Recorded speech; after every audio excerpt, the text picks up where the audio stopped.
Nosotros le damos la bienvenida a Tino Vargas, él es abogado laboralista. Vamos a hablar de temas laborales, Bienvenido, doctor Vargas, a Exitosa. Buenas noches, Karina. Buenas noches con todos. Muchísimas gracias por estar aquí. Nuestro tema ahora es la suspensión perfecta de labores. Esta figura fue muy utilizada durante el COVID, ¿no?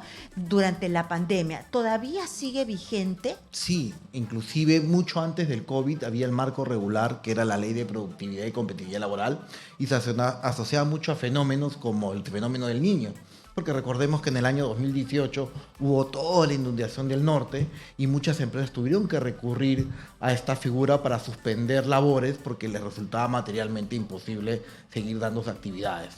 Es decir, frente a todo suceso nacido de la naturaleza, que es el caso fortuito, o todo suceso que pueda ser por la mano del hombre o una decisión de terceros, como la fuerza mayor, que es una norma que impida realizar una actividad, o actos de terrorismo, vandalismo, entre otros, es factible que las empresas hagan un stand-by a los contratos de trabajo, no estén obligados a recibir la labor del trabajador ni tampoco pagar la remuneración por un lapso de 90 días hasta que la situación se reanude, ¿no?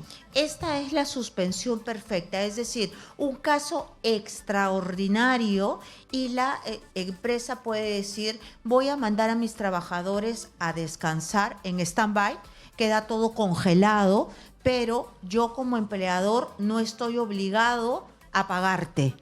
Claro, pero tampoco no es tan fácil con solamente invocarlo. Como sabemos, pues hay el Ministerio de Trabajo, que es la institución encargada de velar por los derechos del trabajador. Y claro, el pilar del derecho al trabajo es el carácter alimentario. Uno trabaja para ganarse el pan.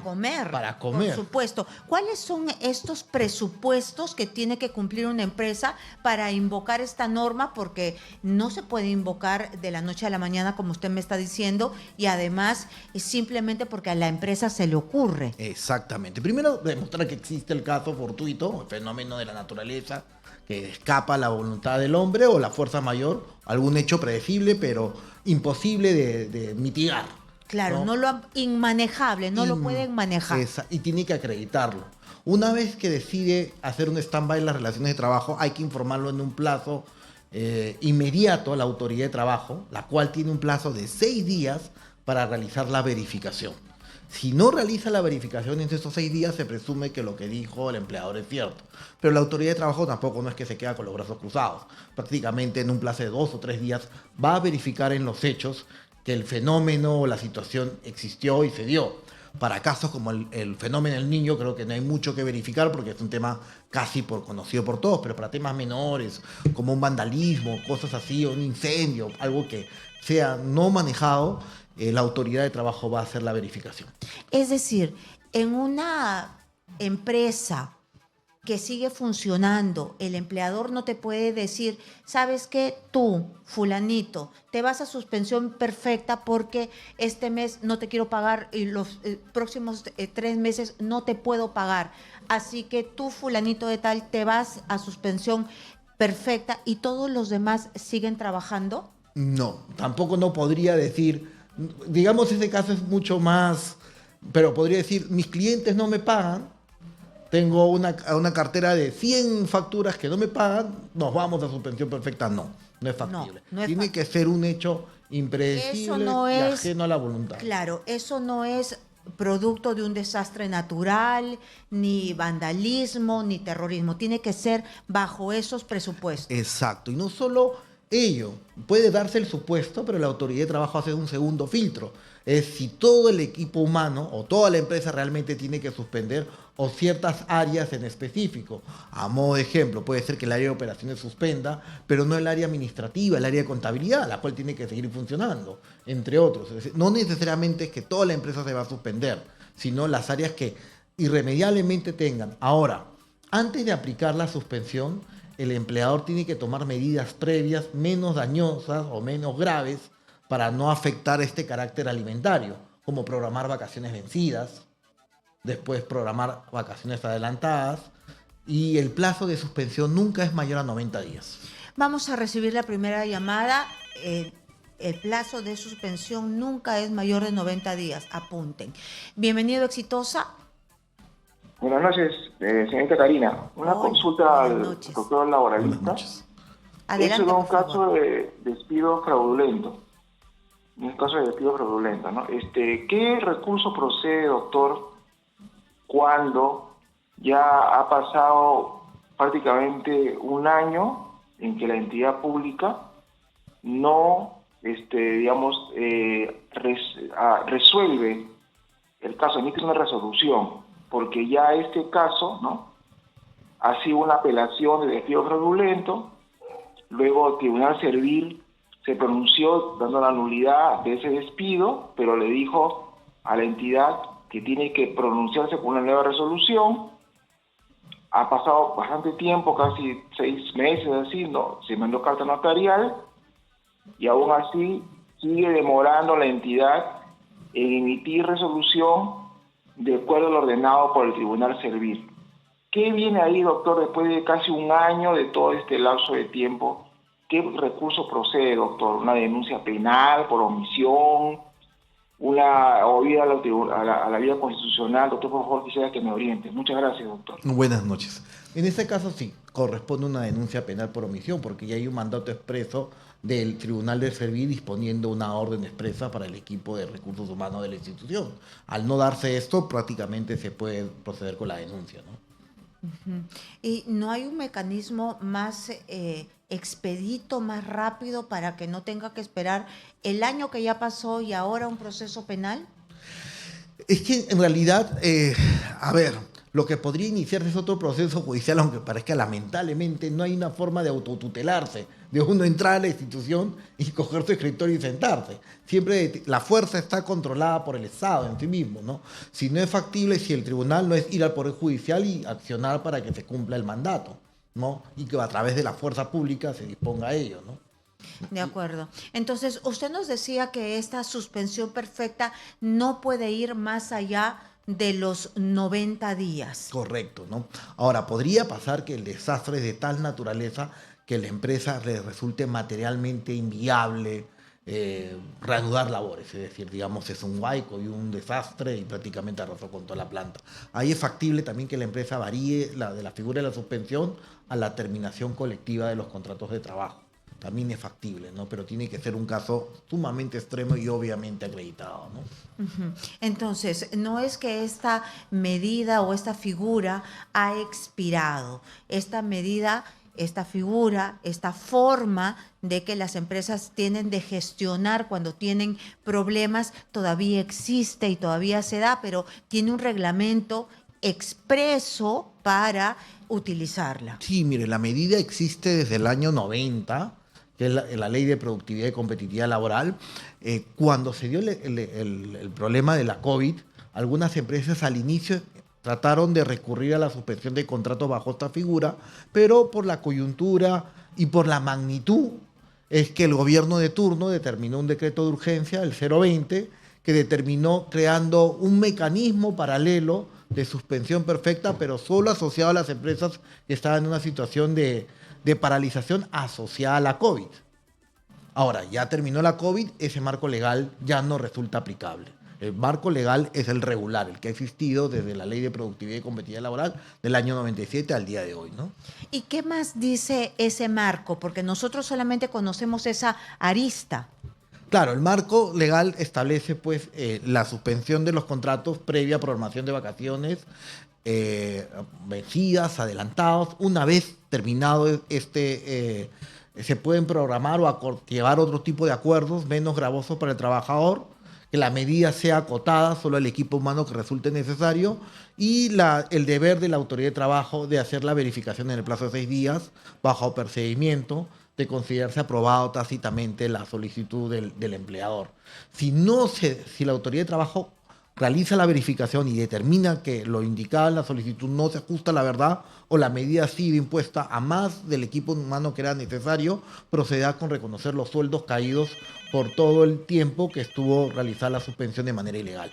Y hay muchas denuncias de gente o empresas que infringen lo que dice la ley en cuanto a la suspensión perfecta. Me responde después de Claro. esta pregunta, por favor, doctor. Hola, ¿cómo está? Bienvenido. Buenas noches. Buenas noches. Hola, buenas noches. Buenas Tengo una noches. consulta. Por supuesto, adelante. Sí, lo que pasa es que en la empresa donde nosotros laboramos, siempre cuando hay algún, nos paran, digamos, hoy no se trabaja, nos suspenden un día, luego dice vamos a pasarle como vacaciones y de un momento a otro y sin consultarnos, y no sé si eso es tan legal o es ilegal, porque no es primero de siempre que hay ese problema, ¿no? Cada vez que hay algo nos suspenden un día o 2 días y nos pasamos vacaciones, que no lo pedimos, pero ellos nos pasan así. No sé si eso será legal o no, quería saber eso.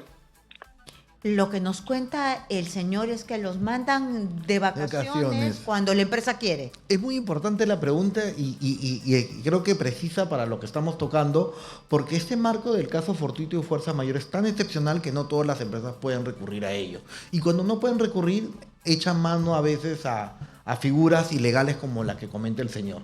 Las vacaciones pueden ser impuestas por el empleador por periodos completos vencidos. Es decir, si yo tengo por programarte tus 30 días de vacaciones o si ya disfrutaste 10 en el año y quedan 20 y no nos ponemos de acuerdo, yo como empleador puedo disponer que disfrutes todo tu bloque vacacional. Pero no por pedacitos. Pero no en fracciones. El fraccionamiento o el adelanto incluso de periodos vacaciones futuros, todos tienen que ser consensuados. No pueden ser impuestos en ningún momento. En el caso del señor resulta claro que le están imponiendo el disfrute del descanso vacacional a efectos de tratar de mitigar algún golpe económico o a una caída de servicios, pero resulta a todas luces ilegal. Si en el caso del señor no ha firmado un acuerdo de fraccionamiento de vacaciones, muy bien puede ir a presentar su queja ante la autoridad de trabajo, ¿no? De acuerdo, entonces ya saben ustedes que el empleador no le puede imponer, ¿sabes qué? Ven, mañana no vienes a trabajar a cuenta de tus vacaciones. Eso es irregular, ilegal y se puede ir a quejar al Ministerio de Trabajo para que vayan, investiguen y le caiga una multa a esa empresa. Nos tenemos que ir rápidamente a una pausa comercial y regresamos para saber qué otras modalidades, porque justamente venía de la mano lo que yo le había preguntado, ¿no? Si habían infractores, gente que se valía de esta ley para sacarle pues la vuelta precisamente o que incumplían esta ley y mire, llega esta llamada y que es así, encuentran la manera de sacarle la vuelta a la ley. Usted me contará si es que hay infractores de esta ley y cómo son las modalidades que toman pues algunos malos empresarios. Nos vamos rápidamente a una pausa, regresamos, no se mueva de Exitosa. Estamos hablando de la suspensión perfecta con Tino Vargas, abogado laboralista, y nos habíamos quedado en una pregunta y era si había empresarios que le sacaban la vuelta a esta ley, a esta modalidad, ¿no? A consecuencia de una llamada telefónica donde uno de nuestros oyentes nos decía que lamentablemente a él lo mandaban a su casa y le decían, mañana no vas a trabajar, te vamos a suspender y te lo tomamos a cuenta de tus vacaciones. Entonces, esto es irregular, nos decía el doctor Vargas, no se puede hacer porque las vacaciones se toman en bloque completamente, a no ser que el empleado diga, quiero tomar esto a cuenta 2, 3 días a cuentas de mis vacaciones, pero no es al revés. Hay empresarios que le sacan la vuelta a la ley. Claro, para entender primero cómo le sacan la vuelta a la ley hay que entender que la suspensión perfecta no es más que la licencia sin goce de haber. Es decir, se suspende el contrato de trabajo, el trabajador deja de prestar labor y el empleador deja de pagar una retribución. Entonces, lo que buscan algunas empresas es lograr el mismo fin, por ejemplo, a través de sanciones disciplinarias, que es ilegal, ¿no? Digamos, llegas tarde al trabajo, llegas 10 minutos tarde y te dicen, pasa a trabajar, pero no marques el control de asistencia. Entonces, a nivel contable, eso figura como que tú nunca asististe y en consecuencia no te retribuyen. Pero en los hechos se ha prestado labor. Pero ¿cómo es eso? Estás trabajando, pero porque llegaste, pero ni en la época de la esclavitud, hemos retrocedido. Claro, nos hemos olvidado que en el Perú la esclavitud se ha abolido ya. ¿Se abolió? Sí, más que la abolió Ramón Castilla. Sí, nos hemos olvidado del gran Ramón Castilla. Y lo que suele pasar es que se confunden las sanciones disciplinarias y se disfraza esta falta de pago como una sanción disciplinaria y no es correcto. Es decir, para las personas que están atravesando esta, como usted lo ha dicho, ¿no? Como usted lo ha mencionado, disfrazan una sanción con esta irregularidad, ¿no? Es decir, una sanción puede ser el recorte de de tu día de trabajo, ¿no? El recorte de tu remuneración porque porque llegaste tarde y te excediste y te lo van a recortar de todas maneras, pero no tienen que hacerte trabajar. Esto es un exceso. Claro, porque en el Perú las sanciones disciplinarias son amonestación, suspensión o el despido. La suspensión, que es la segunda más grave, es el exigir al trabajador que no exista laboral, pero no se le paga. Y en esta situación de desigualdad que hay entre el empleador y el trabajador, es obvio que el trabajador se ve mucho más afectado porque no recibir 1, 2 o 3 días de sueldo le afecta a su economía, pero tampoco está obligado a prestar labor.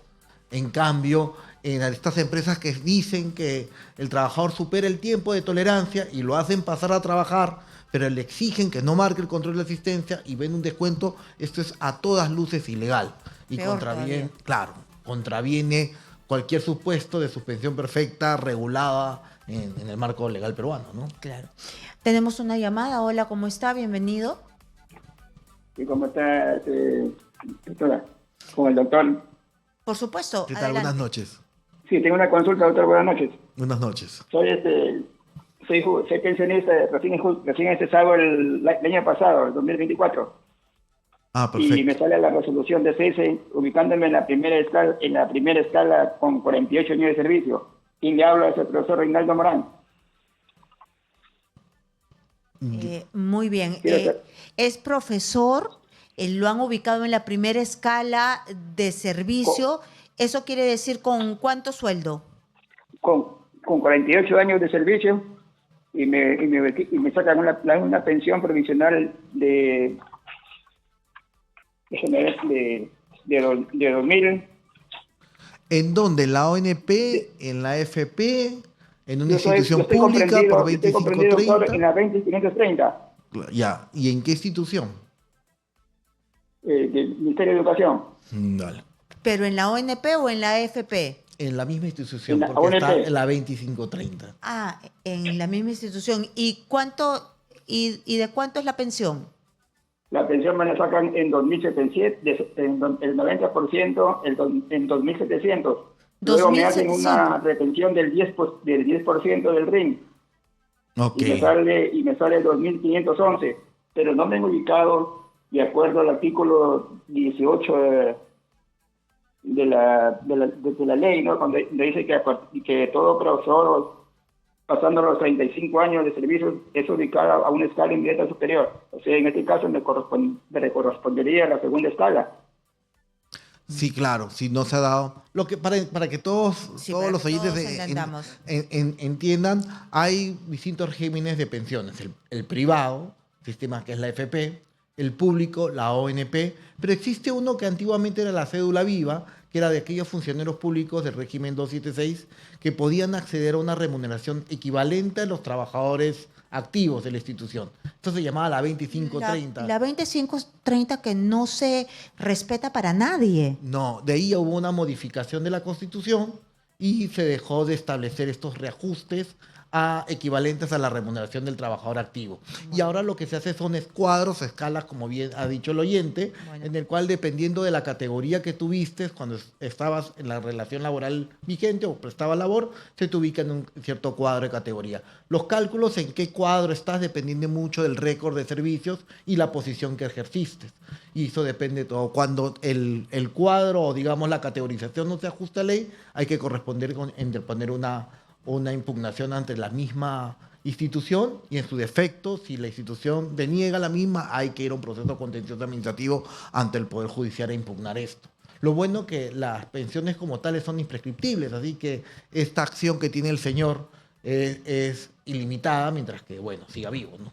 Bueno, entonces lo que le corresponde es hacer esta impugnación. Claro, si en los cálculos que él determina, conforme su récord laboral, y en función a los años de servicio no se ha conseguido en hacer la recategorización de manera exacta, corresponde hacer la impugnación, ¿no? Y demostrar ello ante la institución, ¿no?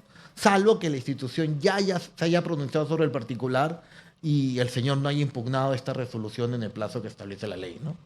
Muy bien, muchísimas gracias por estar aquí ayudándonos a comprender qué es lo que se debe hacer y qué no se debe hacer en la suspensión perfecta. Muchísimas gracias. No, muchas gracias a ustedes y a ti, Carmen Karina. Muchísimas gracias por estar aquí.